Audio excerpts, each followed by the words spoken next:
Okay. మన ప్రభువైన యేసుక్రీస్తు నామంలో మీ అందరికీ మరి వెల్కమ్ తెలియజేస్తా ఉన్నాం. ఈరోజు క్లాస్ కొరకై.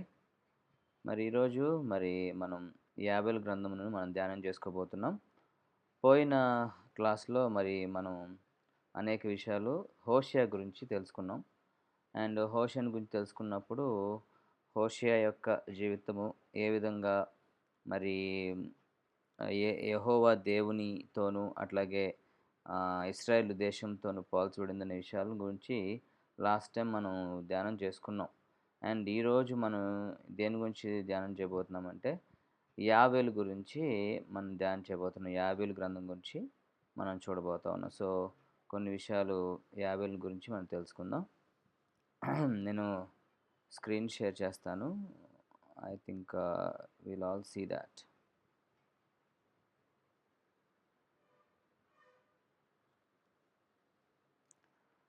ఓకే. ఈరోజు మనం యాబేలు గ్రంథాన్ని మనం ధ్యానం చేయబోతున్నాం. ఆల్రైట్. యాబేలు అనగా యెహోవాయే దేవుడు అని అర్థం. యాబేలు అంటే యెహోవాయే దేవుడు అని అర్థం.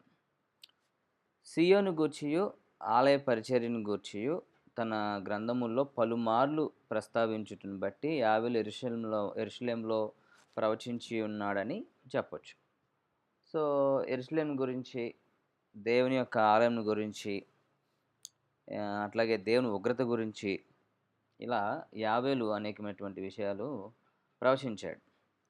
సో, మాటి మాటికి దేవుని మందిరం గురించి, సీయోను గురించి ప్రవచించాడు కాబట్టి ఆయన యెరూషలేములో ఉండే ప్రవచించాడు అనేది మరి మనం అర్థం చేసుకోవచ్చు. That's a thing we should understand. And తర్వాత మనం గమనించినట్లయితే వ్రాయబడిన కాలం. ఏ కాలంలో రాయబడింది ఈ యొక్క పుస్తకం? ఆయన ఏ కాలం రాశాడు అంటే ఆహ్, వ్రాయబడిన కాలంపై చాలా డిఫరెంట్ అభిప్రాయాలున్నాయి. అదేంటంటే యూదావారు చెర నుండి తిరిగి వచ్చి ఆలయమును ఆహ్, ప పో పునర్నిర్మించిన తర్వాత అంటే 510 నుండి 400 బీసీ మధ్య కాలంలో యాబేలు గారు ప్రవచించి ఉండొచ్చు అనేటువంటిది ఒక అభిప్రాయం. ఓకే. ఎందుకంటే యాబేలు పోస్ట్ పోస్ట్ అతనిగా అంటే పోస్ట్ ఎగ్జైలిక్ అంటాం. అంటే చెర నుంచి తిరిగి వచ్చిన వారి వచ్చినటువంటి తర్వాత ఆయన ప్రవచించాడనేటువంటిది కొంతమంది అభిప్రాయపడతారు. మరి కొంతమందేమో రాజైన యోవాషు పరిపాలన ఆరంభ కాలంలో అంటే 835-830 బీసీలో ఈయన ప్రవచించాడు అనేటువంటిది కొంతమంది విశ్వసిస్తారు.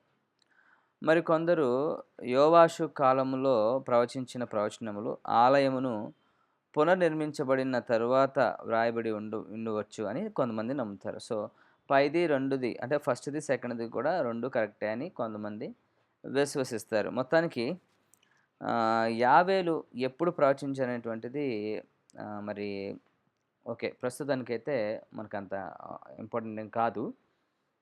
ఆయన పలానా టైంలో ప్రవచించాడు అని నిర్దిష్టమైనటువంటి సమయం అనేది మనకి లేకపోయినప్పటికీ, ఆయన ప్రవచించినటువంటి కంటెంట్ ఏంటి? ఆయన ఏం ప్రవచించాడు? అనేది మనం ఖచ్చితంగా ఒకసారి పరిశీలించాలి. ఆల్రైట్. సో, ఈ పుస్తకం యొక్క ఉద్దేశ్యం ఏంటి అని గనక మనం మనం పరిశీలించినట్లయితే, ప్రజలందరూ దేవుని సంధిలో సమకూర్చబడాలి. అండ్ దేవుని కృప పొందు నిమిత్తము పశ్చాత్తాపపడాలి అని ఆయన హెచ్చరించాడు. అట్లాగే పశ్చాత్తాపడితేనే మనకు దీవెన కలుగుతది అని ఆయన రాశాడు. సో, రిపెంటెన్స్ అనేది ఇంపార్టెంట్. లేకపోతే దేవుని యొక్క తీర్పుని, ఆయన యొక్క నాశనమును అందరూ ఎదుర్కొంటారు అని చెప్పేసి ఒక వార్నింగ్‌గా మరి ఈ యొక్క పుస్తకాన్ని రాయడం అనేటువంటిది జరిగింది. సో, ఇందులో ముఖ్యంగా మనకి 3 అధ్యాయాలున్నాయి. ఆ 3 అధ్యాయాల్లో మనకి మనం మొదటి అధ్యాయం చూస్తే యూదాపై దేవుని తీర్పు, నాశనం ఎట్లా వస్తదో ఆయన ప్రవచించాడు. ఆ తర్వాత రెండో అధ్యాయం 1 వచనం నుంచి 17 వచనం వరకు దేవుని తీర్పు ఎలా ఉండబోతుందో చెప్పాడు. ఆయన తర్వాత 46-51 వచనాల్లో ఆత్మ కుమ్మరింపు గురించి ఆయన మాట్లాడాడు.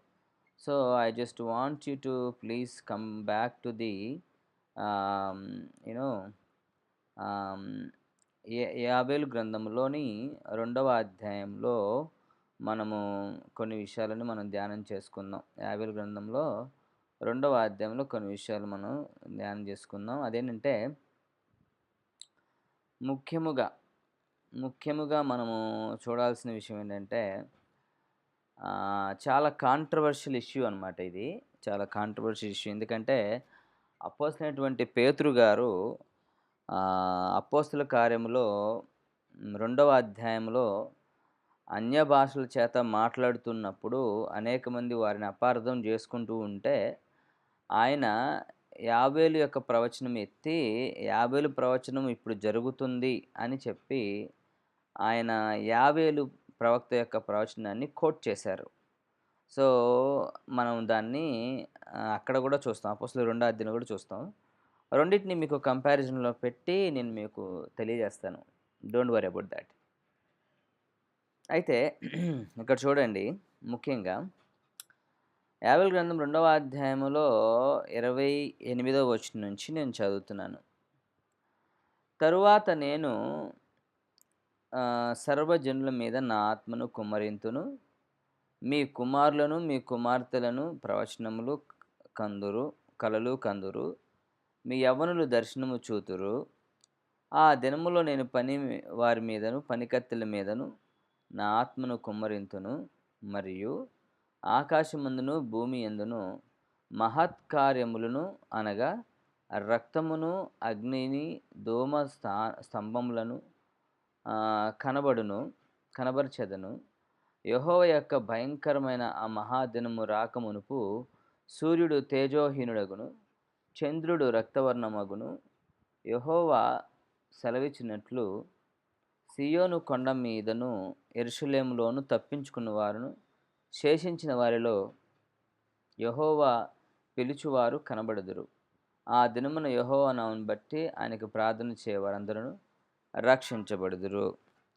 యాబేలు గ్రంథంలోని 2వ అధ్యాయములో మనము 28వ వచనం నుండి 32వ వచనం వరకు చూసేటువంటి ఈ యొక్క మ్యాటర్ ఏదైతే ఉందో అదంతా కూడా మనం పరిశీలిస్తే మనకొక విషయం అర్థమవుతది. అదేంటంటే జాగ్రత్తగా వినాలి. మనకో విషయం అర్థమవుతది. ఏంటంటే ఇది అంత్యకాలములో జరుగుతున్నటువంటి ఒక విషయమును గురించి ఆయన చెప్తున్నాడు అనేది మనకు అర్థమవుతది. అంత్యకాలంలో జరగబోయేటువంటి ఒక సంఘటనల గురించి ఆయన చెప్తున్నాడు. ఏం చెప్తున్నాడు ఆయన? అంత్యకాలంలో జరగబోయేటువంటిది ఆ దినములలో అంటే అంత్య దినములలో, చివరి దినములలో దేవుడు ఏం చేస్తాడు? ఆయన పనివారి మీదను, పనికత్తెల మీద సర్వజనుల మీద, నేను సర్వజనుల మీద నా ఆత్మను కుమ్మరింతును. నా ఆత్మను కుమ్మరింతును. సర్వజనుల మీద నా ఆత్మను కుమ్మరింతును. మీ కుమారులను, మీ కుమార్తెలను ప్రవచనం చెప్పుదురు. మీ ముసలివారు కళ్ళగందురు. మీ యవ్వనులను దర్శనం చూతురు. ఆ దినముల్లో నేను పనివారి మీదను, పనికత్తెల మీద నా ఆత్మను కుమ్మరించెదను. మరియు ఆకాశమందును, భూమి యందును మహత్కార్యములను అనగా రక్తమును, అగ్నిని, ధూమ స్తంభములను కనబరచెదను. యెహోవా భయంకరమైన మహాదినము రాకముందు సూర్యుడు తేజోహీనుడగును అంటే నల్లగైపోతాడని, చంద్రుడు రక్తవర్ణమవును అంటే ఎర్రగైపోతాడని, ఇట్లా చివరి దినముల్లో అంత్యకాలంలో జరగబోతున్న సంగతుల గురించి యాబేలు గారు ప్రవచించారు. ఈయన యాబేలు ఒకరును, జకర్యా ఒకరు. వీరిద్దరూ చాలా అద్భుతమైనటువంటి రాకడ వర్తమానములు లేకపోతే అంత్యకాలముల్లో జరగబోయేటువంటి వాటి గురించి వీరిద్దరూ చాలా చక్కగా వారి యొక్క ప్రవచనంలో రాశారు. ఓకే. ఇక్కడ మనం గ్రహించాల్సినటువంటి విశేషాలు ఉన్నాయి. ఇదే వాక్యాన్ని అపోస్తలుడైనటువంటి పేతురు గారు అపోస్తుల కార్యముల్లో 2వ అధ్యాయంలో ఆయన కోట్ చేసినటువంటి మాటని మనం చదువుదాం. ఇది మీకు తెలియాలని నేను మీకు చెప్తున్నాను. It's very important. Alright. So ఇక్కడ చూడండి 13వ వచనం నుంచి.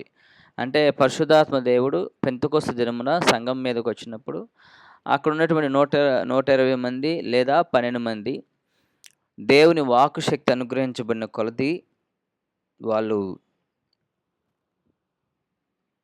అన్య భాషలతో మాట్లాడుతూ మరి అనేక మందికి దేవుని సువార్తను ప్రకటిస్తూ ఉంటే 13వ వచనంలో కొంతమంది అపార్థం చేసుకున్నట్లుగా మనకు కనబడుతుంది. అదేంటంటే 12వ వచనం, అందరూ విభ్రాంతి నొంది ఎటూ తోచక ఇదేమగుననో అని ఒకనితో ఒకడు చెప్పుకునిరి. 13వ వచనం, కొందరైతే వీరు క్రొత్త మద్యముతో నిండి ఉన్నారని అపహాస్యము చేసిరి. ఎందుకంటే మరి అక్కడ ఉన్నటువంటి వారందరూ రకరకాల భాషలతో మాట్లాడుతున్నారు కాబట్టి కొంతమందికి అర్థమవుతున్నాయి, కొంతమందికి అర్థం కావట్లేదు కనుక అర్థమైన వాళ్ళేమో అర్థం చేసుకుంటున్నారు, అర్థం చేసుకోనోళ్ళేమో ఎవరైతే చేసుకోలేకపోతున్నారో వాళ్ళేమో అపహాసిస్తున్నారు, అంటే గేలి చేస్తున్నారు. సో ఈ విషయాన్నంతటినీ గ్రహించినటువంటి పేతురు గారు 14వ వచనంలో ఆయన లేచి మాట్లాడుతూ ఉంటాడు. ఏమని చూడండి, అయితే పేతురు ఆ 11 కూడా లేచి నిలిచి బిగ్గరగా వారితో ఇట్లనెను, యూదయ మనుషులారా, యెరూషలేములో కాపురమున్న సమస్త జనులారా, ఇది మీకు తెలియుగాక. చెవియొగ్గి నా మాట వినుడి. మీరు ఊహించినట్టు వీరు మత్తులు కారు, ప్రొద్దుబడిచి జామైనా కాలేదు. యావేలు ప్రవక్త ద్వారా చెప్పబడిన సంగతి ఇదే. ఇగో చూసారా, అంటే అపోస్తలుడైనటువంటి పేతురు గారు యావేలును ఇక్కడ కోట్ చేస్తున్నాడు. కోట్ చేసి యావేలు ఇదే చెప్పాడు అంటున్నాడు. ఏమని చెప్పాడు? అదేమనగా అంత్య దినముల యందు నేను మనుషులందరి మీద నా ఆత్మను కుమ్మరించెదను. మీ కుమారులను మీ కుమార్తెలను ప్రవచించెదరు. మీ యవనులకు దర్శనం కలుగును. మీ వృద్ధులు కలగందురు. ఆ దినములలో నా దాసుల మీదను దాసురాండ్ర మీదను నా ఆత్మను కుమ్మరించెదను గనుక వారు ప్రవచించెదరు. పైన ఆకాశమందు మహత్కార్యములను, క్రింద భూమి మీద సూచక్రియలను, రక్తమును, అగ్నిని, పొగ, ఆవిరిని కలుగజేసేదను. ప్రభువు ప్రత్యక్షమగు ఆ మహాదినము రాక మునుపు సూర్యుడు చీకటిగాను చంద్రుడు రక్తంగాను మారుదురు.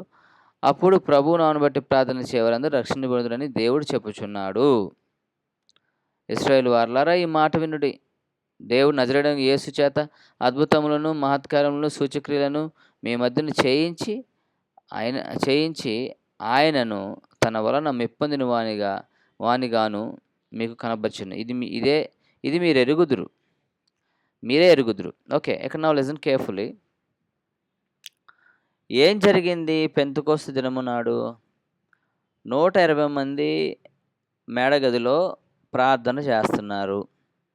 యేసుక్రీస్తు ప్రభువారు ఆయన చనిపోయి తిరిగి ఆరోహణమైన తర్వాత 10 దినములు వారు యెరూషలేములోనే ఉన్నారు. ఎందుకంటే యేసుక్రీస్తు ప్రభువారు చాలా పర్టికులర్గా ఏం చెప్పాడంటే, మీరు నా ఆత్మను పంపించే వరకు, లేదా తండ్రి యొద్ద నుంచి మీకు చేయబడినటువంటి వాగ్దానమైనటువంటి ఆ పరిశుద్ధాత్మ దేవుడు మీ మీదికి వచ్చు వరకు మీరు యెరూషలేములోనే నిలువుడి, యెరూషలేములో ఉండండి, ఎక్కడికి వెళ్ళొద్దు అని చెప్పాడు. ఆయన చెప్పినట్లుగానే వారు యెరూషలేములో ఉన్నారు. సో యేసుక్రీస్తు ప్రభువారు ఆరోహణమై వెళ్ళిపోయిన తర్వాత 10 రోజులకు పరిశుద్ధాత్మ దేవుడు దిగి వచ్చాడు. మనం 2వ అధ్యాయం మొదటి నుంచి చూస్తూ ఉంటాం అపోస్తలుల కార్యంలో. అయితే ఇక్కడ ఏం జరిగింది? పరిశుద్ధాత్మ దేవుడు వారి మీదకి దిగి వచ్చినప్పుడు పెద్ద శబ్దము, అట్లాగే వీచినటువంటి గాలి, అలా అన్నీ వచ్చి ఆ తర్వాత నెమ్మలించి ప్రతి ఒక్కరి మీదకి అగ్ని నాలుకల వలె విభాగింపబడి అందరి మీద రాలినప్పుడు వారందరూ కూడా భాషలతో, ఆత్మ వారికి వాక్శత అనుగ్రహించిన కొలది వారు క్రొత్త భాషలతో మాట్లాడడం మొదలుపెట్టారు. క్రొత్త భాషలు అంటే వారికి తెలియని భాషలు. వారికి తెలియని భాషలు అంటే అందరికీ తెలియనివని కాదు. ఇక్కడ జాగ్రత్తగా గమనించాలి. అందుకే మీరు పైన గమనించినట్లయితే, అంటే ఇప్పుడు నేను భాషల గురించి డిస్కషన్ కాదు, కానీ నేను కొంచెం మాత్రం మీకు ఇక్కడ నేను టచ్ చేయాలని నేను ఆశపడతా ఉన్నాను. ఇక్కడ చూడండి 6వ వచనం, ఈ శబ్దము కలుగగా జనులు గుంపులుగా కూడి వచ్చి ప్రతి మనుషుడు తన స్వభాషతో వారు మాట్లాడట విని కలవరపడిరి. ప్రతి మనుషుడు తన స్వభాషతో వారు మాట్లాడుట విని కలవరపడిరి. అంతటా వారందరూ విభ్రాంతి నొంది ఆశ్చర్యపడి, ఇదిగో మాట్లాడుచున్న వీరందరూ గలిలయులు కారా? గలిలయులు అంటే విద్యాహీనులు, లేదంటే అక్కడ సరిగ్గా చదువు ఉండదు, అంత ఎడ్యుకేటెడ్ కాదు అని అక్కడ అర్థం అన్నమాట. సో వీళ్ళు గలిలయులు కారా?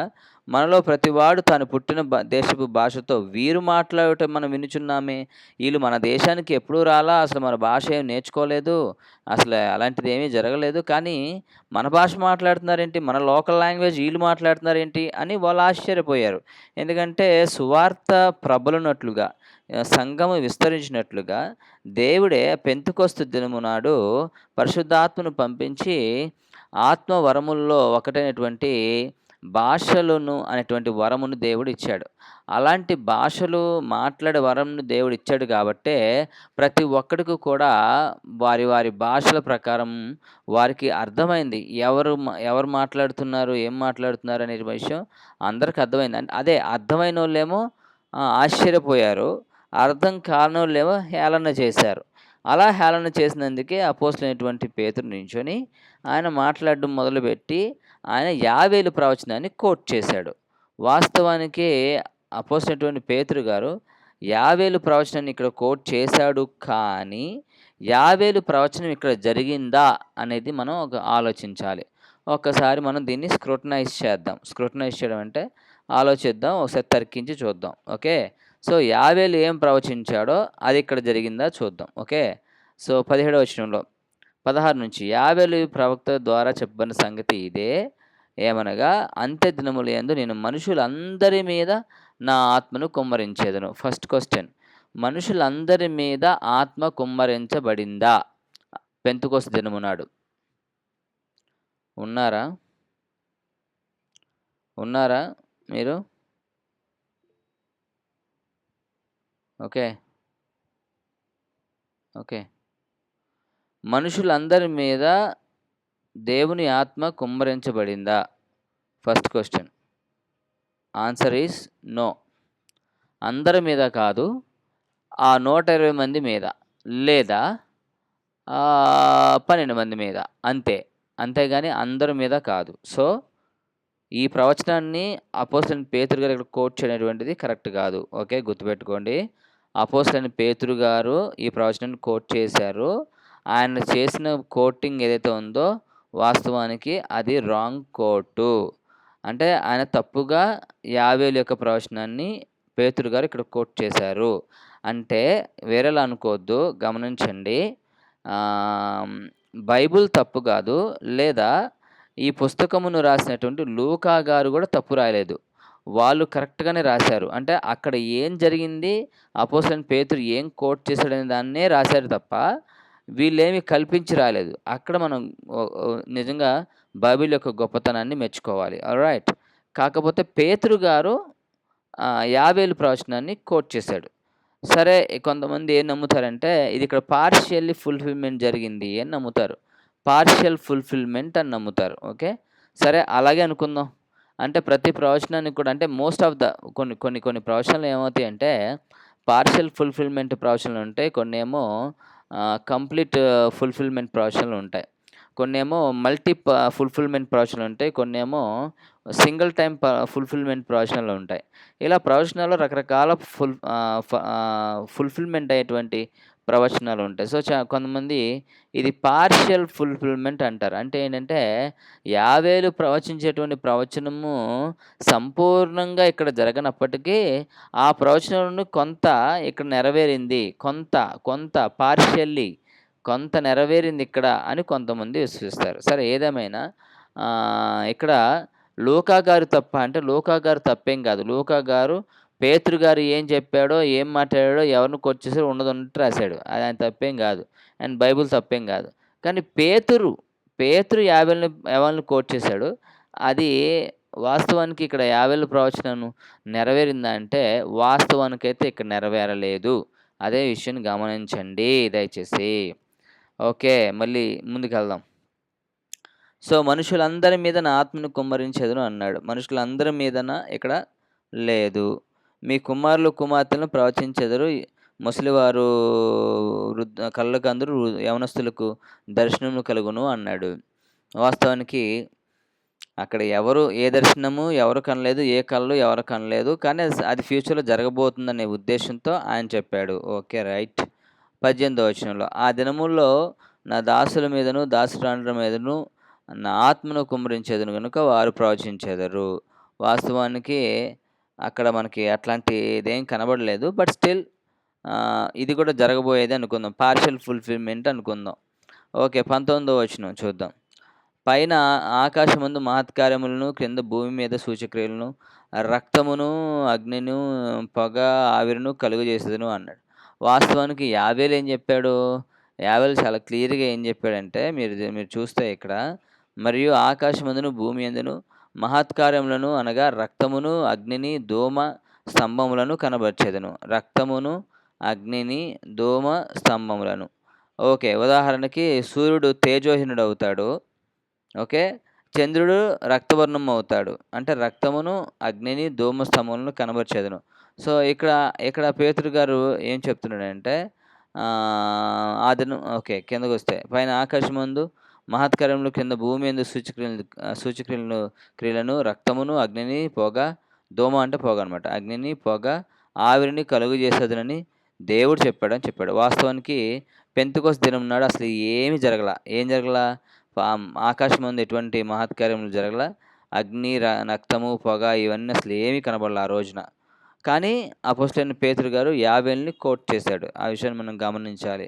ఆ తర్వాత ముందుకెళ్తే అంటాడు, ప్రభువు ప్రత్యక్షమగు ఆ మహాదినం రాకమునుపుడు సూర్యుడు చీకటిగాను, చంద్రుడు రక్తముగాను మారుదురు.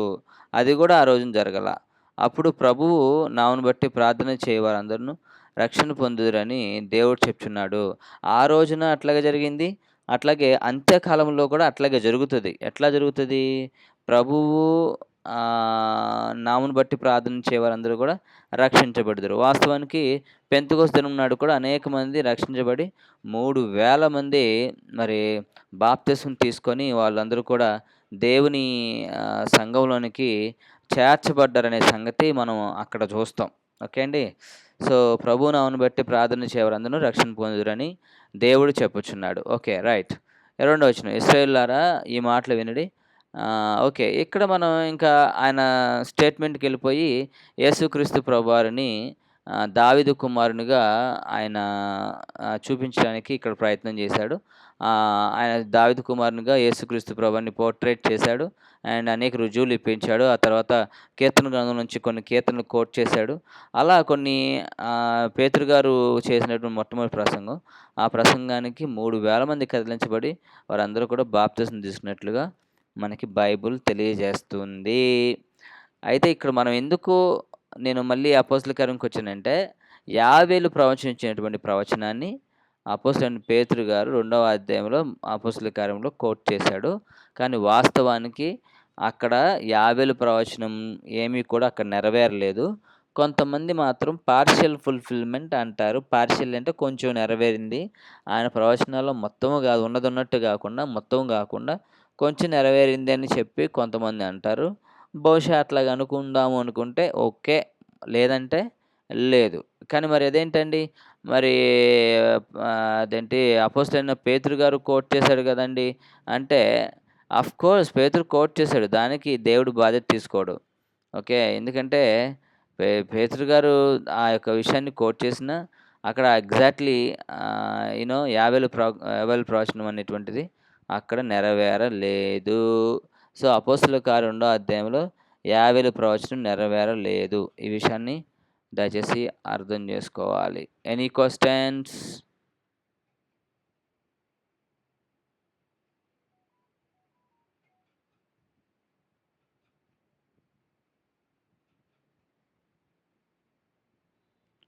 No question?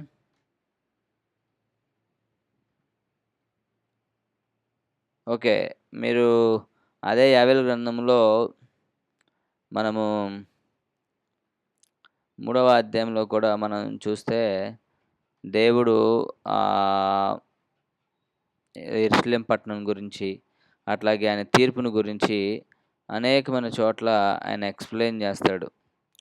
అక్కడ మీరు గమనిస్తే చాలా చోట్ల ఆయన ఎక్స్‌ప్లెయిన్ చేస్తాడు ఇక్కడ. సరే మరి మేబీ మనం కొన్ని విషయాలు ఇక్కడ చదువుదాం.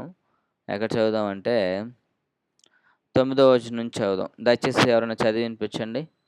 9వ వచనం నుంచి దయచేసి చదవండి. 9వ వచనం నుంచి. మీకు స్క్రీన్ డిస్‌ప్లే వస్తుంది. మీరు స్క్రీన్ మీద చదవచ్చు లేదా మీ బైబిల్ ఓపెన్ చేస్తే బైబిల్ మీద చదవచ్చు. 9వ వచనం చదవండి. క్విక్‌గా ఉండాలి. ఆళ్ళెవరో చదువుతారని కాదు. చదవండి.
ఆల్‌రైట్.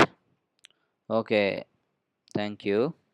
సో, ఇక్కడ 9వ వచనం నుంచి మరలా మనకి అంత్య దినముల్లో జరగబోయేటువంటి వాటిని గురించి, అలాగే ఆహ్, హర్మగెద్దోను యుద్ధం గురించినటువంటి విశేషాలను గురించి ప్రకటన గ్రంథంలో మనము 13వ అధ్యాయము, 19వ అధ్యాయము 19వ అధ్యాయం 13, 19 అధ్యాయాల్లో మనం చూసేటువంటి హర్మగెడ్డోన్ అనేటువంటి ఆ యుద్ధంను గురించినటువంటి విశేషాలను గురించి ఇక్కడ రాశాడు. అయితే అక్కడ నేను కూడా కొంచెం చదివి కొంచెం ఎక్స్‌ప్లెయిన్ చేయడానికి ట్రై చేస్తాను.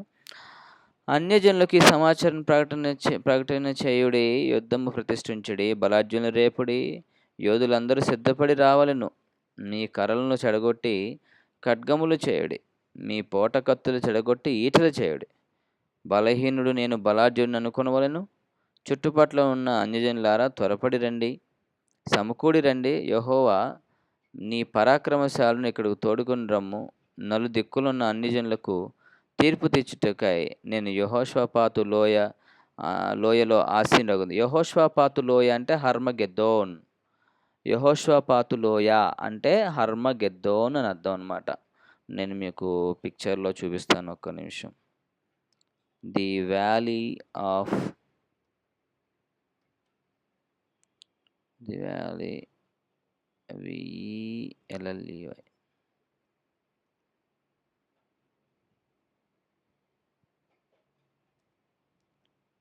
జెహోషాపాత్.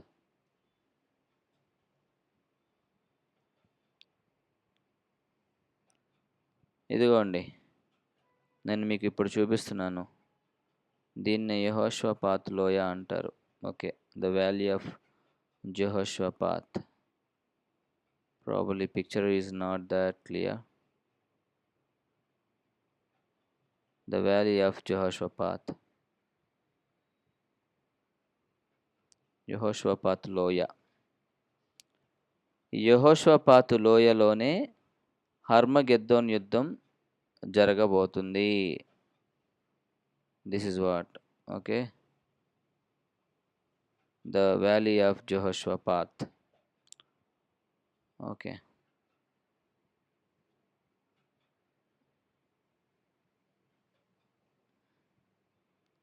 యెహోషాపాతు లోయలోనే యుద్ధం జరగబోతుంది. హర్మగెద్దోన్ యుద్ధం జరగబోతుంది. హర్ మగెద్దోన్ అంటే మగెద్దో అంటేనేమో యూనో పర్వతం అని అర్థం. ఓకే.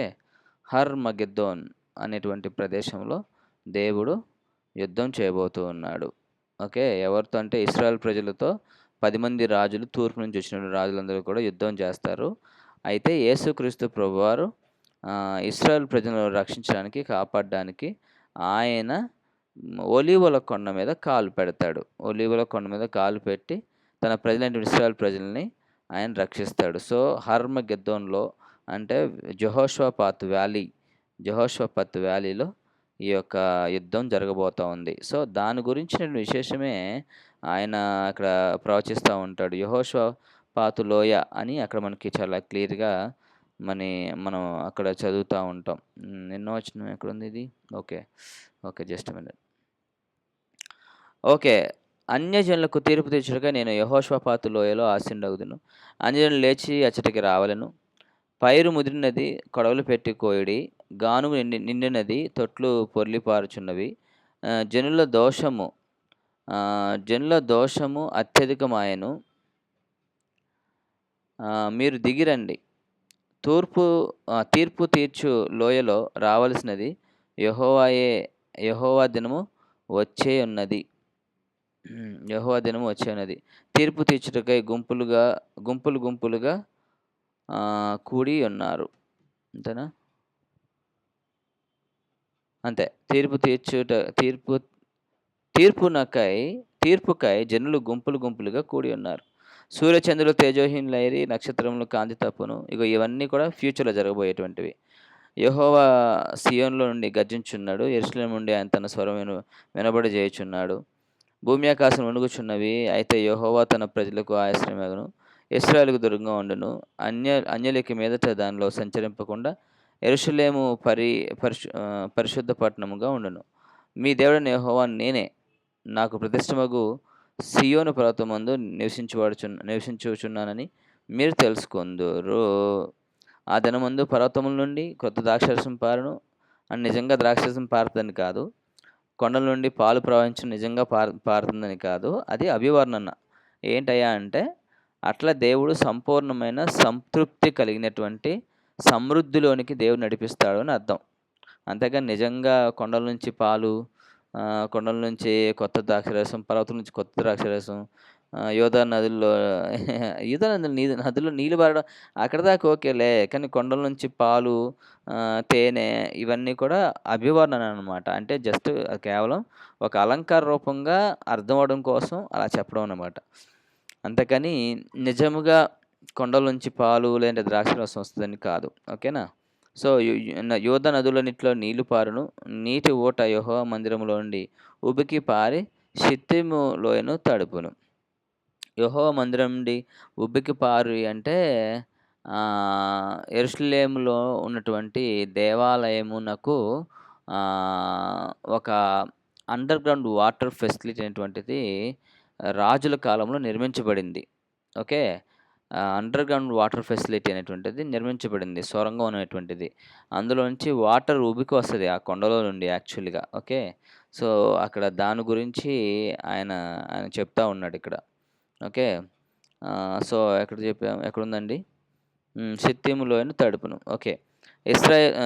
ఐగుప్తీయులను, ఎదోమీయులను యూదావారి మీద బలాత్కారము చేసి తమ దేశముల్లో నిర్దోషులగు వారికి ప్రాణహాని కలుగజేసిరి గనుక ఐగుప్తు దేశము పాడగును. ఎదోము నిర్జనమైన ఎడారిగా ఉండును. ఇలాగున నేను ఇంతకు ముందు ప్రతీకారము చేయని ప్రాణదోషముకై ప్రతీకారము చేసేదను. సో నేను ఐగుప్తుని పాడు చేస్తాను. ఎదోము దేశాన్ని నాశనం చేస్తాను. అని వాళ్ళ మీదకి దేవుడు శాపాన్ని ప్రకటించాడు. ఎందుకంటే వాళ్ళు ఇశ్రాయేలు యొక్క మంచిని కోరుకోలేదు. ఇశ్రాయేలు క్షేమాన్ని కోరుకోలేదు వాళ్ళు. వాళ్ళు ఇశ్రాయేల్ ప్రజల్ని హింసించారు, దూషించారు, లేపోతే చిత్రహింసలు పెట్టారు. నమ్మక ద్రోహం చేశారు కాబట్టి దేవుడు వారిని స్పేర్ చేయను అని చెప్పాడు. నేను వాళ్ళని విడిచిపెట్టను అని చెప్పాడు. ఆ విషయం గుర్తుపెట్టుకోవాలి. 20వ వచనంలో ఇలాగున నేను ఇంతకుముందు ప్రతీకారము చేయని ప్రాణదోషముకే ప్రతీకారం చేసేదను. అయితే యూదా దేశములో నివాసులు నిత్యముందురు. తరతరములకు యెరూషలేము నివాసముగా ఉండును. యెహోవా సీయోనులో వాసిగా నివసించును. సో, ఈ మాటతో యాబేల్ గారు తన యొక్క గ్రంథాన్ని కంప్లీట్ చేశారు. సో, ఆ విషయం మనం గమనించాలి. ఆల్రైట్. సో, యాబేల్ గ్రంథంలో మరి ఒక 2 విషయాలు మనం ధ్యానం చేసుకున్నాం. It's important. It's very, very important. ఎందుకంటే మీకు ప్రతి వచనం వెంబడి వచనం చెప్పడం అనేటువంటిది కుదరదు. ఆ విషయాన్ని గుర్తుపెట్టుకోండి. ప్రతి వచనం వెంబడి వచనం అయితే మనం చెప్పం. ఎందుకంటే అలా చెప్పాలంటే అసలు మనకి ఈ రెమా ఆన్‌లైన్ బైబిల్ కాలేజీలో అసలు సమయమే సరిపోదు. ప్రతి వచనం వెంబడి వచనం చెప్పాలంటే. ప్రతి పుస్తకాన్ని మనం టచ్ చేస్తున్నాం. ప్రతి పుస్తకం యొక్క రచయిత ఎవరు? ఏ కాలం రాయబడింది? ఉద్దేశ్యం ఏంటి? ఎవరిని గురించి రాశారు? ఏమి రాశారు?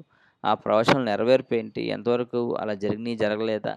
లేదంటే అందులో ఏమన్నా మర్మయుక్తమైన సత్యాలున్నాయా?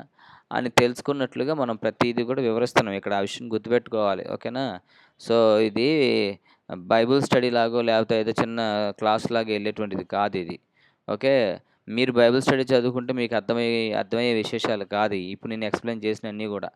నేను ప్రతి క్లాస్‌లో కూడా మొదటి నుంచి అంటే ఆదికాండం నుంచి మొదటి క్లాస్ నుంచి మీకన్నీ కూడా మీరు చదివితే తెలుసుకునేవి కాకుండా, మీరు చదివినా మీకు అర్థం కానివి ఏముంటాయో, మీరు చదివినా మీకు తెలియనివి ఏముంటాయో, మీరు చదివినా ఇంకా మీరు తెలుసుకోవాల్సినవి ఏముంటాయో, వాటిని గురించి నేను మీకు ఎక్స్‌ప్లెయిన్ చేస్తూ వచ్చా.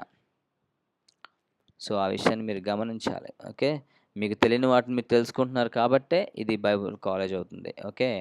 సో, ఆ విషయం గమనించండి. లేకపోతే సింప్లీ బైబిల్ స్టడీ అయిపోయేది. ఇది సింప్లీ బైబిల్ స్టడీ కాదు. It's a Bible college. You have to know lots of things. Okay.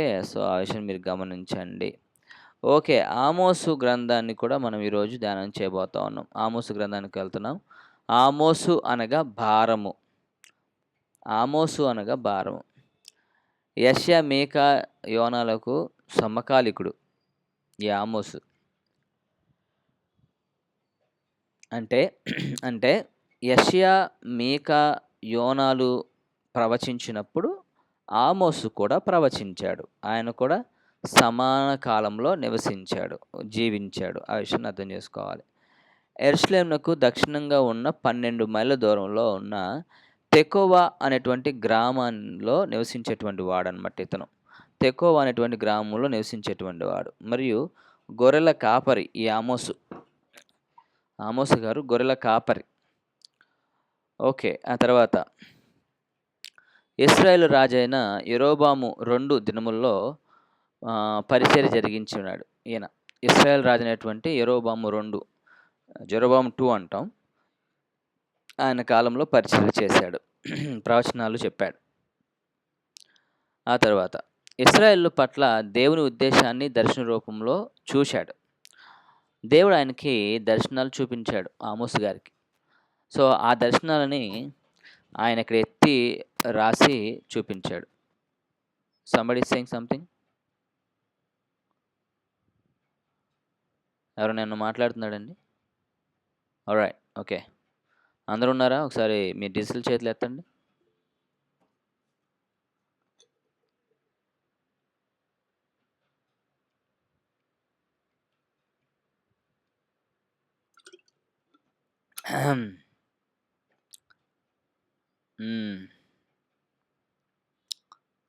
Okay. కొంతమంది స్పర్శలేనట్లా ఉంది. ఊరికే వదిలేసినట్టున్నారు. అందరూ వినాలి జాగ్రత్తగా. ఓకే. ఆల్రైట్. ఓకే. చదువుదాం కొన్ని విశేషాలు. సో, ఇశ్రాయేలు పట్ల దేవుని ఉద్దేశాన్ని దర్శన రూపంలో చూసినటువంటి వాడు. ఆ తర్వాత జరగబోయే భూకంపాన్ని ముందుగా ప్రవచించాడు.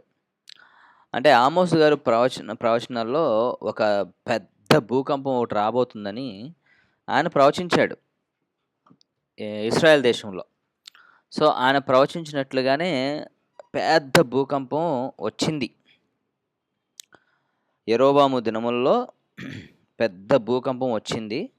ఆ భూకంపం అంత పెద్ద భూకంపం ఇంక మళ్ళీ ఎప్పుడు రాలేదంట. అంత పెద్ద భూకంపం వచ్చిందట యెరూషలేంలో లేదంటే ఆ ప్రాంతంలో, ఇశ్రాయేల్ దేశంలో. ఆ విషయం గమనించాలి. ఆ తర్వాత వేషధారణ, విగ్రహారాధన, వ్యభిచారము, సాంఘికపరమైన అన్యాయములను, బీదలను అణచివేయుట, బాహ్యమునకు అభివృద్ధి కలిగిన సమయంలో ఆమోసు పరిచర్య చేశాడు. అంటే బయటికేమో అభివృద్ధిలాగా అనిపిస్తుంది. కానీ వాళ్ళు మాత్రం దేవునికి చాలా దూరంగా ఉన్నారని, వేషధారణ, విగ్రహారాధన, వ్యభిచారము, సాంఘికపరమైన అన్యాయాలు, బేదలను అణచివేయడం, అన్యాయం చేయడం, ఇట్లాంటి ఎన్నో భయంకరమైన విశేషాలు ఇశ్రాయేల్ దేశంలో జరుగుతున్నప్పుడు ఆయన పరిచర్య చేశాడు. దేవుని పిలుపునకు స్పందించి ఆమోసు బేతేలునకు ప్రయాణమయ్యాడు.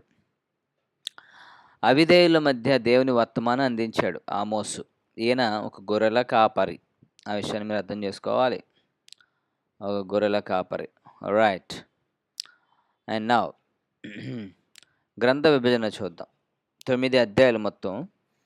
అందులో మొదటి 2 అధ్యాయాలు తీర్పు యొక్క ప్రకటన. అంటే అసలు ఎలాంటి తీర్పుని దేవుడు ఇశ్రాయేల్ దేశానికి ఇవ్వబోతున్నాడు అనేది ఈయన ప్రవచించాడు. ఆ తర్వాత తీర్పు యొక్క ఉద్దేశం, అలా దేవుడు అలాంటి తీర్పు ఇవ్వడానికి గల కారణం ఏంటనే విషయాన్ని గురించి 3వ అధ్యాయం నుంచి 6వ అధ్యాయం వరకు ఆయన వివరించాడు. ఆ తర్వాత తీర్పు యొక్క దర్శనములు. సో, ఆ తీర్పు ఎలా జరగబోతుందో వాటి యొక్క దర్శనాలు ఏంటో అవన్నీ కూడా 7-9 అధ్యాయాల్లో 3 అధ్యాయాల్లో ఆయన ఎక్స్‌ప్లెయిన్ చేశాడు. సో, ఆ విషయాన్ని మనం జాగ్రత్తగా గమనించాలి. ఆ తర్వాత సందేశం ఏంటి అంటే పశ్చాత్తాపడుడి, లేని ఎడల నాశనము సంభవించునని ప్రకటించెను.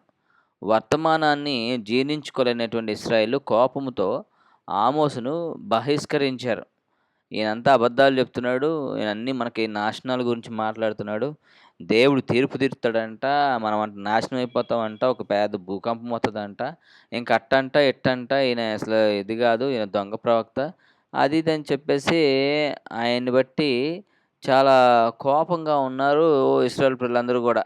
ఆ కోపంగా ఉండడమే గాదు, అలా కోపంగా ఉంటూ ఆయన్ని ధిక్కరించి, ఆయన్ని ద్వేషించి, ఆయన్ని బహిష్కరించి, ఆయన చేసేవన్నీ గూడా తప్పుడు ప్రవచనాలని చెప్పి ఆయన్ని బహిష్కరించారు.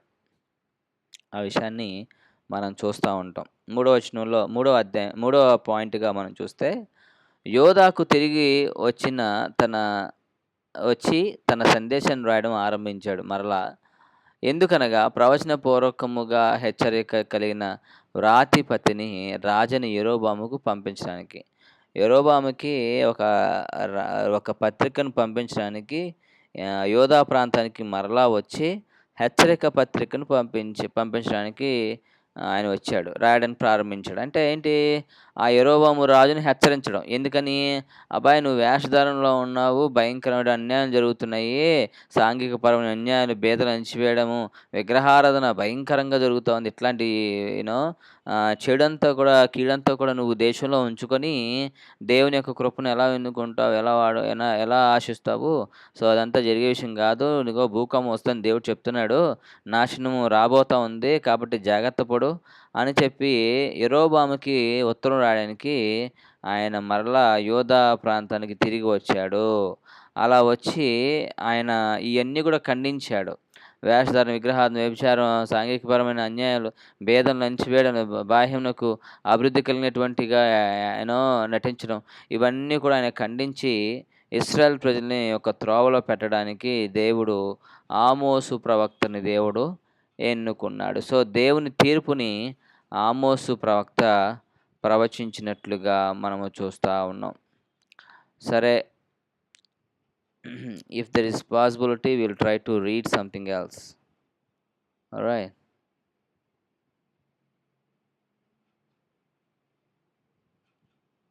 ఓకే. చూడండి, రాజైన ఉజ్జియా దినముల్లో ఇశ్రాయేలు రాజుకు యోవాషు కుమారుడైన యెరోబాము దినముల్లో భూకంపము కలుగుటకు 2 సంవత్సరాల ముందు ఇశ్రాయేలును గురించి తెకోవలోని వాసుల పశువుల కాపరులలో ఆమోసుకు కనబడిన దర్శనము వివరము. చూసారా ఎంత చక్కగా ఉందో! సో, ఇక ఆయన అన్నీ కూడా వివరించాడు. ఈ అధ్యాయాలన్నిటిలో కూడా 9 అధ్యాయాలన్నిటిలో కూడా ఆయనకి ఎటువంటి దర్శనాలొచ్చినాయి అవన్నీ కూడా ఆయన వర్ణించాడు. ఆ తర్వాత ఇదిగోండి చివరి అధ్యాయంలో అంటే 9వ అధ్యాయంలో 12వ వచనం నుంచి మనం చదివితే పూర్వపు రీతిగానే దాన్ని మరలా కట్టుదును. ఇలాగ జరిగించు యెహోవా వాక్కు ఇదే. రాబో దినముల్లో కోయువారు దున్నువారిని వెంటనే వత్తురు. విత్తనములు చల్లువారి వెంటనే ద్రాక్ష పండ్లు త్రొక్కువారు వత్తురు. పర్వతముల నుండి మధురమైన ద్రాక్షరసము స్రవించును. కొండల అన్నీ రసదారులగును. ఇదే యెహోవా వాక్కు. మరియు శ్రమనొందుచున్న నా జనులకు ఇశ్రాయేలును నేను చెరలోని రప్పింతును.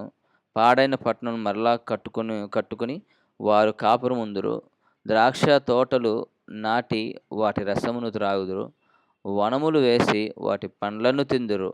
వారి దేశము నేను వారిని నాటుదును.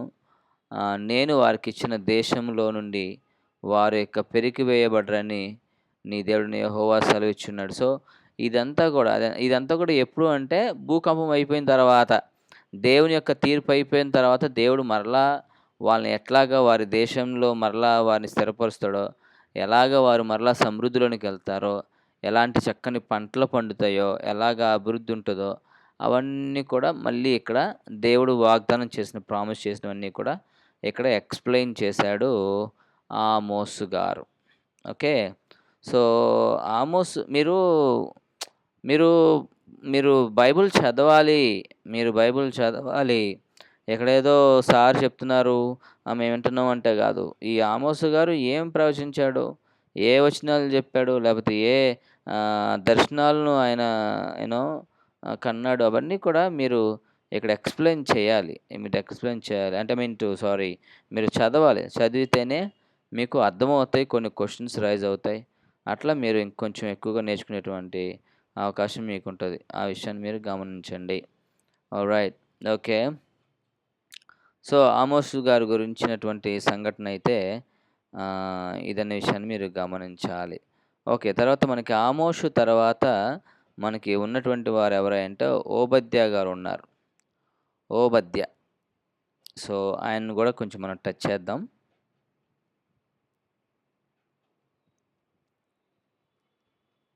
ఆల్‌రైట్. ఓబద్యా అనగా యెహోవా సేవకుడు. ఇతని వంశం కానీ, తల్లిదండ్రుల పేరు కానీ, ఊరి పేరు కానీ ఈ గ్రంథంలో రాయబడలేదు. అసలు ఆయన ఎవరో మనకు తెలీదు. అయితే ఓబద్యా గ్రంథంలో రాయబడిన మాటలన్నిటిని ప్రకారంగా చూస్తే ఇర్మియా గ్రంథంలో ఉన్నటువంటి కొన్ని విశేషాలు మనకి కనబడతాయి. కాబట్టి అందును బట్టి ఇర్మియా కంటే ముందుగా జీవించి ఉండొచ్చు అని మనం తెలుసుకోవచ్చు. ఏంటంటే ఇర్మియా గ్రంథములో ఓబద్యా రాసినటువంటి కొన్ని విషయాలు ఇర్మియా గ్రంథంలో కూడా మనకి సిమిలర్‌గా కనిపిస్తాయి. అలా కనిపించడం వల్ల ఓకే, ఇర్మియా గారు ఓబద్యాన్ని కోట్ చేసి ఉండుండొచ్చు అనేటువంటిది చిన్న అవగాహన. ఇర్మియా తనకు ముందున్న ప్రవక్తల రాతలను రాసే అలవాటు ఉంది. కాబట్టి ఓబద్యా మాటలను కూడా రాసి ఉండొచ్చునని కొందరు అంటారు. ఇర్మియా గ్రంథం 49:7-22 వచనం ప్రకారంగా మనం చూస్తే ఓబద్యా మాటలైనటువంటి మాటలను ఇర్మియా గారు కోట్ చేసినటువంటి సంఘటన మనం అక్కడ చూస్తాం. అది. ఆ తర్వాత గ్రంథ విభజన చూద్దాం. ఓబద్యా యొక్క కాన్సంట్రేషన్ అంతా కూడా ఏంటంటే ఎదోము యొక్క నాశనం. ఎదోమీలు ఎవరయ్యా అంటే వీళ్ళు యాషావు సంతానం వారు. ఇశ్రాయేల్ ప్రజలేమో యాకోబు సంతతి వారు. ఎదోమీలు ఎవరయ్యా అంటే యాకోబు అన్నైనటువంటి యాసావు సంతతి వారు. వీళ్ళందరూ కూడా కొండ మీద నివసించేటువంటి వారు, కొండల ప్రాంతంలో నివసించేటువంటి వారు. ఎదోము పట్టణము కొండల పర్వతముల చాలా ఎత్తులో కట్టబడింది. ఓకే. అంతేకాకుండా యొదోమీయుల యొక్క స్టూపిడిటీ అంటే వాళ్ళ యొక్క వినాశనానికి, వారి యొక్క దేవుని తీర్పుకి గల కారణం ఏంటంటే, ఇశ్రాయేలు ప్రజలు అసిరియా వాళ్ళ చేత మరియు బబులోనియుల చేత వాళ్ళు యుద్ధమును చేస్తున్నప్పుడు, లేకపోతే ఆ యొక్క భయంకరమైనటువంటి బానిసత్వం ఎదుర్కొంటున్నప్పుడు, ఆ బబులోను రాజు నుండి లేదా అసిరియా వాళ్ళ రాజుల దగ్గర నుంచి పారిపోయి ఆశ్రమం కొరకై వాళ్ళు ఎదోము పట్టణమును ఆశ్రయించినప్పుడు, ఎదోము పట్టణస్థులు మన స్నేహితులు లేదంటే మన యొక్క బంధువులే కదా, అన్నదమ్ముల పిల్లలమే కదా అందరం, సరే రండి అని చెప్పేసి ఆశ్రయం ఇచ్చినట్లుగానే ఇచ్చి ఇశ్రాయేల్ ప్రజల్ని చేర్చుకొని ఏం చేశారంటే, ఇశ్రాయేల్ ప్రజల్ని చేర్చుకొని బబులోనియులకు లేదా అసిరియా వాళ్ళకు వాళ్ళని అప్పగిస్తారు. జాగ్రత్తగా ఉన్నారు. బబులోనియులకు లేదా ఇశ్రాయేల్ ప్రజల్ని వాళ్ళకి అప్పగిస్తారు. ఎవరి శత్రువులకు అప్పగిస్తారు. అంటే నమ్మక ద్రోహం అన్నమాట. నమ్మక ద్రోహం అంతే. నమ్మక ద్రోహం. అలా వారు దేవుని పిల్లలను నమ్మించి మోసం చేశారు. నమ్మించి. అలా చేసినందుకు దేవుడు వారికి శిక్షను ప్రకటించాడు ఈ ఓబద్య దగ్గర నుంచి, ఓబద్య ద్వారా. 1 minute.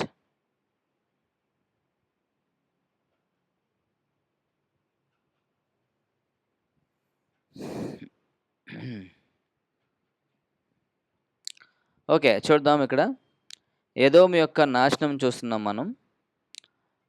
మొదటి అధ్యాయము 1 వచనం నుంచి 16 వచనంలో దేవుడు ఎట్లా నాశనం చేయబోతున్నాడో చెప్పాడు. ఆ తర్వాత ఇశ్రాయేల్ ప్రజల యొక్క విమోచనం గురించి ఆయన రాశాడు. సో ఈ ఓబద్య గ్రంథంలో మనం చూస్తే ఒకే ఒక్క అధ్యాయం, ఓన్లీ 1 చాప్టర్, ఒకే ఒక అధ్యాయం మనకి కనిపిస్తుంది. ఈ విషయం మనం అర్థం చేసుకోవాలి. సో ఈ యొక్క ఒక్క అధ్యాయంలోనే మనకి 2 విషయాలు మనకి తెలుస్తూ ఉన్నాయి.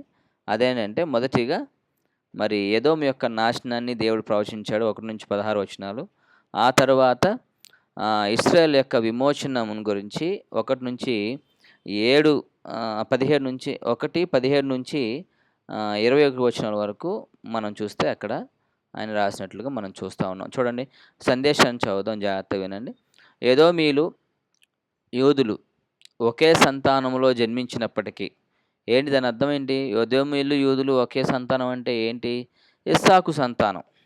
ఎందుకంటే ఇస్సాకు కుమారులు అయినటువంటి యాకోబు, యాసావులు కనుక మరి ఇస్సాకు సంతానం అనమాట వాళ్ళు ఇద్దరు కూడా. సో ఎదోమీయులు యూదులు ఒకే సంతానంలో జన్మించినప్పటికీ ఇశ్రాయేలు పడుతున్న కష్టాలను చూచి ఎదోమును అపహాస్యం చేశారు.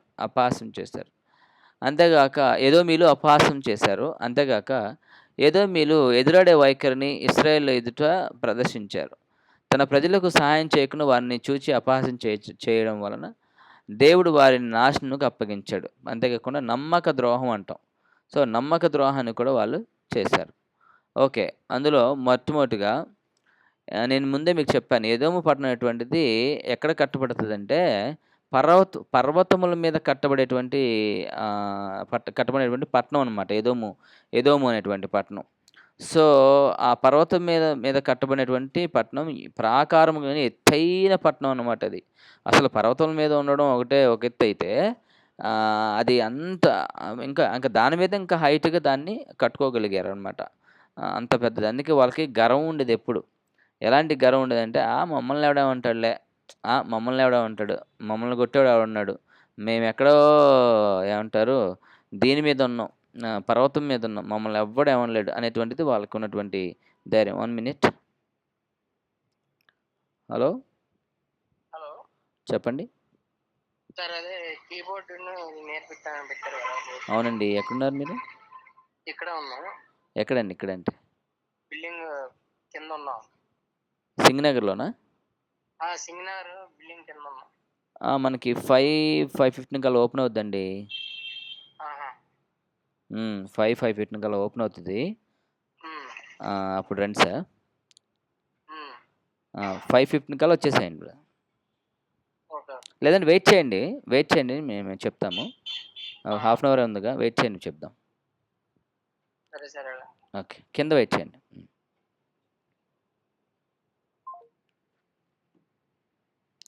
Okay, sorry for making you wait.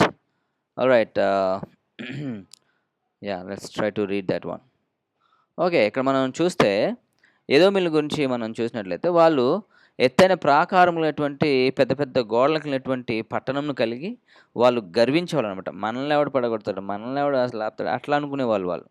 అయితే ఆహ్, దేవుడు వారిని ఎట్లా నాశనం చేయబోతున్నాడో చెప్పాడు. మనం చదువుదాంలెండి. ముందైతే ఈ అవుట్‌లైన్ చదివి ముందుకెళ్దాం. వారి గర్వమును అణిచివేయబడును. ఎదోమీయుల ధనము దొంగలు దొంగిలించెదరు. నమ్ముకున్న స్నేహితులే శత్రువులవుతారు. వారి జ్ఞానము నాశనమునకు కారణమవుతదని జెప్పి, ఇలా దేవుని యొక్క ప్రవచనము ఓబద్య ద్వారా దేవుడు ఎదోమీయులకి ఇచ్చాడు. So, let us try to read the verses. Okay. I think it is all 21 verses. పెద్ద విషయం గాదు. ఒకసారి మనం ఈ విషయం చదువుకుందాం. ఓబద్య కలిగిన దర్శనం. ఎదోము గురించి ప్రభువు యెహోవా సెలవిచ్చినది. యెహోవా యొద్ద నుండి వచ్చిన సమాచారం మాకు వినబడెను. ఎదోము మీద యుద్ధము చేయుదుము లెండని జనులను రేపుటకై దూత పంపబడి ఉన్నాడు. నేను అన్యజనులలో నిన్ను అల్పునిగా చేసితిని. నీవు బహుగా తృణీకరింపబడదువు. ఎవరో నీవు అంటే ఎదోమీయులనమాట. ఎదోము పట్టణం. అత్యున్నతమైన పర్వతం మీద ఆసీనుడై ఉండి కొండ సందులో నివసించువాడా, నన్ను క్రిందికి పడద్రోయగలవాడెవడని నువ్వు అనుకునివాడా, నీ హృదయపు గర్వం చేత నువ్వు మోసపోతివి. పక్షిరాజు గూడంత ఎత్తున నివాసము చేసుకొని నక్షత్రముల్లో నీవు ఒక దానిగా కట్టినను, నక్షత్రములో నీవు దాని కట్టినను, అచ్చట నుండి నేను నిన్ను కింద పడవేతును. ఇదే యెహోవా వాక్కు. చోరులే గాని రాత్రి కన్నము వేయువారే గాని దాని మీదికి గాని నీ మీదికి వచ్చిన ఎడల తమకు కావలసినంత మట్టుకు దోచుకుందురు గదా. ద్రాక్ష పండ్లను ఏరువారు నీ యొద్దకు వచ్చినలా పరిగేరుకునివారు కొంత ఉండనిత్తురు గదా. నిన్ను చూడగా నువ్వు బొత్తిగా చెడిపోయి ఉన్నావు. ఆళ్ళైనా ఎంతో కొంత వదిలేసి వెళ్తారు. అసలు నిన్ను చూస్తే నువ్వు బొత్తిగా చెడిపోయావు. నిన్ను మొత్తం నాశనం చేసేస్తాను అని దేవుడు చెప్తున్నాడు. ఎదోమీయులతో దేవుడు చెప్తున్నాడు. ఏశావు సంతతి వారి సొమ్ము చూడబడును. వారు దాచిపెట్టిన ధనమంతయు పట్టబడును. నీతో సంధి చేసిన వారు నిన్ను తమ సరిహద్దు వరకు పంపివేయుదురు. నీతో సమాధానంగా ఉన్నవారు నిన్ను మోసపుచ్చి నీకు బలాత్కారము చేయుదురు. వారు నీ అన్నము తిని నీ కొరకు ఉరి ఒడ్డుదురు. ఎదోమునకు వివేచన లేకపోయెను. ఆ దినమందు ఏశావు పర్వతములో వివేచన లేకపోనట్లు ఎదోములో నుండి జ్ఞానులను నాశనము చేతును. ఇదే యెహోవా వాక్కు. తేమాను నీ బలాఢ్యులను విస్మయమొందెదరు. తేమాను నీ బలాఢ్యులను విస్మయమొందెదరు. అంటే తేమాను అంటే ప్రెసిడెంట్ అనమాట, రాజు. అందువలన ఏశావు యొక్క పర్వత నివాసులందరూ హతులై నిర్మూలమగుదురు. నీ సోదరులైన యాకోబు సంతతికి నీవు చేసిన బలాత్కారమును బట్టి నీవు అవమానం నొందెదవు. ఇక ఎన్నటికినీ లేకుండా నీవు నిర్మూలమగుదువు. నీవు పగవాడివై నిలిచిన దినమందు పరదేశులు వారి ఆస్తిని కొట్టుకొని పోయిన దినమందు అన్యులు వారి గుమ్మములోనికి చొరబడి యెరూషలేము మీద చీట్లు వేసిన దినమందు నీవును వారితో కలిసి కొంటివి గదా. చూసారా? నీవు పగవాడివై నిలిచిన దినమందు. ఎవరికి పగవాడు? ఇశ్రాయేలుకు. పరదేశులు వారి ఆస్తిని పోగొట్టుకొని కొనిన దినమందు అంటే ఎవరు? ఇశ్రాయేలీయులు. అన్యులు వారి గుమ్మంలోనికి చొరబడి యెరూషలేము మీదకి చీట్లు వేసిన దినమందు అంటే ఎవరో ఈ బబులోనీయులు, అసిరియా వాళ్ళొచ్చి యెరూషలేమును ముట్టడి వేసి వాళ్ళందరినీ పాడు చేసి వాళ్ళందరినీ చెరుపుతుంటే నువ్వు వారితో కలుసుకున్నావు గదా! నువ్వు వాళ్ళతో ఏకీభవించి నీ సొంత జనులు అంటే ఒక్క తండ్రి బిడ్డలైనటువంటి మీరందరూ అందరూ కలిసి అసలు ఇశ్రాయేల్ దేశానికి సపోర్ట్ చేయాల్సింది పోయి నువ్వు వాళ్ళతో కలుసుకున్నావు గదా! కాబట్టి నీ శ్రమను నీ సహోదరుని శ్రమ దినము నన్ను అనుభవం అంటే నీ సహోదరుని శ్రమానుభవ దినము చూచి నువ్వు ఆనందం పొందతగదు. యోధా వారి నాశనము దినమున నీవు వారి పరిస్థితిని చూసి సంతోషింపదగదు. నా జనుల ఆపద్దినమందు నీవు వారి లోనికి చొరబడతగదు. వారి ఆపద్దినమున నీవు సంతోషపడుచు వారి బాధను చూడతగదు. వారి ఆపద్దినమున నీవు వారి ఆస్తిని పట్టుకొనదగదు. వారిలో తప్పించుకున్న వారిని సంహరించుటకు అడ్డత్రోవలో నీవు నిలువతగదు. శ్రమ దినమందు అతనికి శేషించిన వారిని శత్రువులకి చూసారా? అది అది అది నేను చెప్తున్నాను. మీకు అదే చెప్పాను నేను. శ్రమ దినమందు అతనికి శేషించిన వారిని శత్రువుల చేతికి అప్పగింపదగదు. అంటే ఎదోమియల్ దేశం దగ్గరికి ఆశ్రయం కోసం వచ్చిన ఇశ్రాయేల్ ప్రజల్ని చేర్చుకున్నట్టుగానే చేర్చుకొని వారిని తీసుకొచ్చి మళ్ళీ ఇశ్రాయేల్ ప్రజల శత్రువులైనటువంటి బబులోనీయులకను, అస్సిరియలకి అప్పగించారు వీళ్ళు. నమ్మక ద్రోహం చేశారు. అదే అంటాడాయన, అలా అప్పగింపదగదు. యెహోవా దినము అన్యజనుల మీదకి వచ్చుచున్నది. అప్పుడు నీవు చేసినట్టే నీకును చేయబడును. నీవు చేసినదే నీ నెత్తి మీదకి వచ్చును. మీరు నా పరిశుద్ధమైన కొండ మీద త్రాగినట్లు అన్యజనులందరూ నిత్యము త్రాగుదురు. తాము ఇక ఎన్నడూను ఉండని వారైనట్లు వారేమీ మిగులకుండా త్రాగుదురు. అయితే సీయోను కొండ ప్రతిష్ఠితమగును. తప్పించుకుని వారు దాని మీద నివసింతురు. యాకోబు సంతతి వారు దాని స్వాస్థ్యములను స్వతంత్రించుకొందురు. మరియు యాకోబు సంతతి వారు అగ్నియు, యోసేపు సంతతి వారు మంటయు అగుదురు. యోసేపు సంతతి వారు వారికి కొయ్యకాలుగా ఉందురు. ఏశావు సంతతి వారు ఎవడనూ తప్పించుకొనకుండా యోసేపు సంతతి వారు వారిలో మండి వారిని కాల్చుదురు. యెహోవా మాట సెలవిచ్చి ఉన్నాడు. దక్షిణ దిక్కున నివసించువారు ఏశావు యొక్క పర్వతమును స్వతంత్రించుకుందురు. మైదానమందుండు వారు ఫిలిస్తీల దేశమును స్వతంత్రించుకుందురు. మరియు ఎఫ్రాయిముల భూములను, షోమ్రోనుకు చేరిన పొలమును వారు స్వతంత్రించుకుందురు. బెన్యామీనులు గిలాదు దేశమును స్వతంత్రించుకుందురు. మరియు ఇశ్రాయేలు దండు అనగా వారిలో చెరపట్టబడిన వారును సారెపతు అను కనానీయుల దేశమును స్వతంత్రించుకుందురు. యెరూషలేములో పట్టబడి సెఫారాదు అనకు పోవారును దక్షిణ దేశపు పట్టణములను స్వతంత్రించుకుందురు. మరియు ఏశావు యొక్క కొండకు తీర్పు తీర్చుటకై సీయోను కొండ మీద రక్షకులు పుట్టుదురు. అప్పుడు రాజ్యము యెహోవాది యగును. Alright. The city of Edom.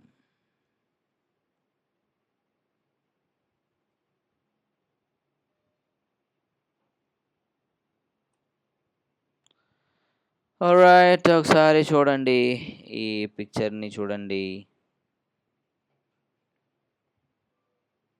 ఇమేజెస్ని చూద్దాము కొన్ని. ఎదోము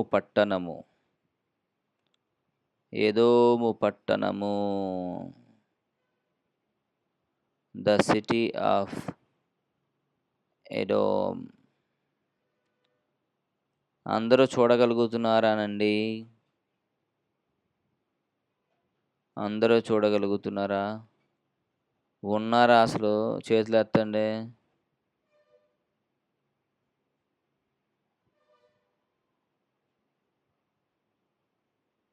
చేతులు ఎత్తండి.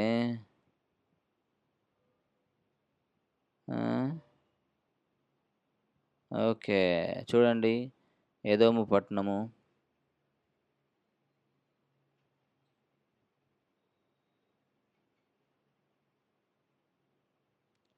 పర్వతములలో చాలా ఎత్తులో కట్టబడినటువంటి ఎదోము పట్టణము, మమ్మల్ని ఎవ్వడు ఏమీ చేయలేడు అనుకున్న పట్టణం ఇది. ఏమైందో చెప్తానండి స్టోరీ ఒకసారి.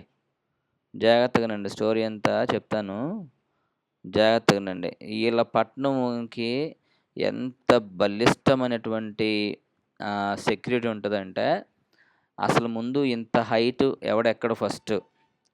రెండోది, ఎక్కిన పట్టణంలోనికి వెళ్ళడానికి ఒకే ఒక్క ద్వారం తప్ప అసలు వేరే ద్వారాలు ఏమీ లేవు. ఓకే. అండ్ ఎవ్వరు కూడా అసలు ఇంత హైట్ ఉన్నటువంటి పట్టణాలు కూడా, ఈ గోడలను కూడా ఎక్కేవాళ్ళు కాదు. అయితే ఒకరోజు ఏం జరిగిందంటే, వినాలి జాగ్రత్తగా. ఒకరోజు ఏం జరిగిందంటే, ఈ పట్టణానికి ప్రహరీ గోడ మీద కాపలా కాసేటువంటి కాపలాదారుడైనటువంటి ఒకని యొక్క హెల్మెట్ అంటే పైన టోపీ కింద పడిపోతుంది. కింద పడిపోతే అప్పుడు వాడు భయంతో ఆ హెల్మెట్ని, వాడి తల మీద ఉన్నటువంటి దాన్ని తెచ్చుకుందాం అని చెప్పేసి వాడేం చేస్తాడంటే, ఈ మెయిన్ ద్వారం కాకుండా ఎక్కడైతే వాడి యొక్క తల కిరీటం ఏమంటారు టోపీ పడిపోయిందో, ఆ పడిపోయినటువంటి ఆ వైపు నుంచే కిందకి దిగుతాడు. అలా దిగి మెల్లగా ఆ యొక్క వాడి తల క్యాప్ ఏదైతే, హెల్మెట్ ఏదైతే ఉందో అది దాని ఎక్కడ పడిందో ఆ పడిన చోటు వరకు కూడా వాడు ఏం చేస్తాడంటే కిందకి దిగి వెళ్తాడు. అలా వెళ్ళేటప్పుడు వాడేం కనుక్కుంటాడంటే, ఎదోము పట్టణానికి కేవలము ఈ ఫ్రంట్ ఇదే కాకుండా ఇంకొక వేరే వే కూడా ఉంది అని వాడు కనుగొంటాడు. వేరే దారి కూడా ఉంది ఎదోము పట్టణాన్ని లోపలికి ప్రవేశించడానికని వాడు కనుగొంటాడు. అలా కనుగొని వాడు ఏం చేస్తాడంటే, వాళ్ళ శత్రువులు ఆ విషయం కూడా కనుగొంటే ఆడు చేరవేయడమో సంథింగ్ అలా జరుగుద్ది. అయితే అప్పటిదాకా వాళ్ళ శత్రువులు ఇంకొక దారి లేదు, దీన్ని ఎవడో ఏం చేయలేడు అనుకున్నటువంటి వారికి ఇంకొక దారి ఉంది, ఈ సీక్రెట్ దారి గుండా దాన్ని తీసుకెళ్ళొచ్చు అని, అదే దాని లోపలికి వెళ్ళొచ్చు, వెళ్ళి దాన్ని జయించవచ్చు అనేటువంటి ఒక ఐడియా వాళ్ళకి వస్తుంది. అలా వచ్చినప్పుడు వాళ్ళు ఏం చేస్తారంటే, ఆ సీక్రెట్ ద్వారం గుండా వచ్చి ఎదోము పట్టణాన్ని నాశనము చేస్తారు. ఓకే. ఆ సీక్రెట్ ద్వారం గుండా వచ్చి ఎదోము పట్టణాన్ని నాశనం చేసి దాన్ని భయంకరంగా నాశనం చేసి దాన్ని స్వాధీనపరుచుకుంటారు. సో ఓబద్య చేసిన ప్రవచనము ఎదోము పట్టణానికి జరిగింది, దాన్ని నాశనం చేశారు. సో ఆ విషయాన్ని మనం అర్థం చేసుకోవాలి. So that is what it is actually. So మనం ఈరోజు 3 పుస్తకాలని మనం ధ్యానం చేసాం. ఏమండి, మనం ఈరోజు 3 పుస్తకాలను ధ్యానం చేసాం. అదేంటయ్యా అంటే, యాబేలు, ఆమోసు, ఓబద్య. మనం ఏంటంటే మనం మాట్లాడింది ఓబద్యనే కదా. ఓబద్య గురించి మనం మాట్లాడాం. సో ఈ 3 పుస్తకాలు మనం ధ్యానం చేసాము. మనకి ఇంకొక 15 మినిట్స్ ఉంది. నేను మీకు చిన్న ఒక అసైన్మెంట్ ఇస్తున్నాను మీ అందరికీ కూడా. అదేంటంటే,